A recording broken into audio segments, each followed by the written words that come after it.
start out by telling a little bit about AXCELFUTURE. I've had the great pleasure of reading some of your reports, and they are very thoroughly describing the developments in the Danish society. But can you please tell us, what is AXCELFUTURE? What are you working with? What is the purpose of AXCELFUTURE?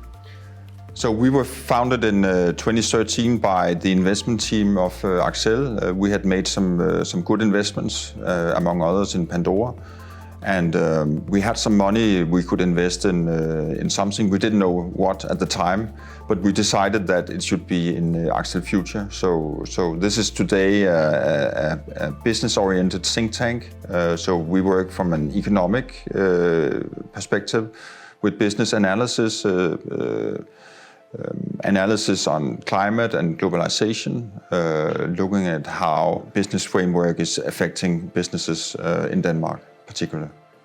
Are you working only for Axcel, or are you working for a broader scope of the society? Today we are actually working as an independent organization. We live together with Axcel, but we have our own board of directors and our own economy. So we have a broad range of sponsors from the Danish business society, pension funds, foundations, companies and others who are supporting us. And if you could look at one thing and say, here, we actually made a big difference. You know, you've been analyzing a lot of different problems or solutions in the Danish society. If you could point out one thing and say, here, we actually did make a difference, what should that be? Well, we started out looking at the investment climate, and what we saw back in 2013 was that the Danish corporate tax system, it was not broken down, but we had a tax level that was unsustainable compared to our peers. So we pointed out that this was a problem for the investment climate, that companies were investing less than they should actually. And thus the corporate tax rate was reduced.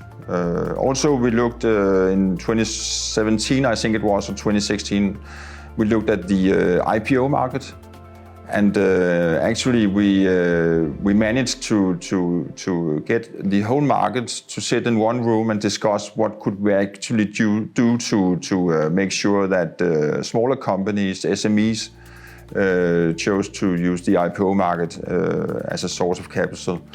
And I think we actually managed to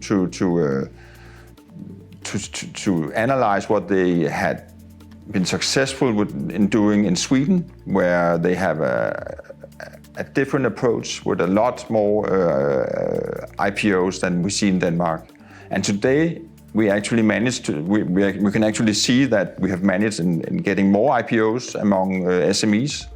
We're not quite there yet because there is still not quite enough of appetite among institutional investors in investing in IPOs. But we can see that we are on track.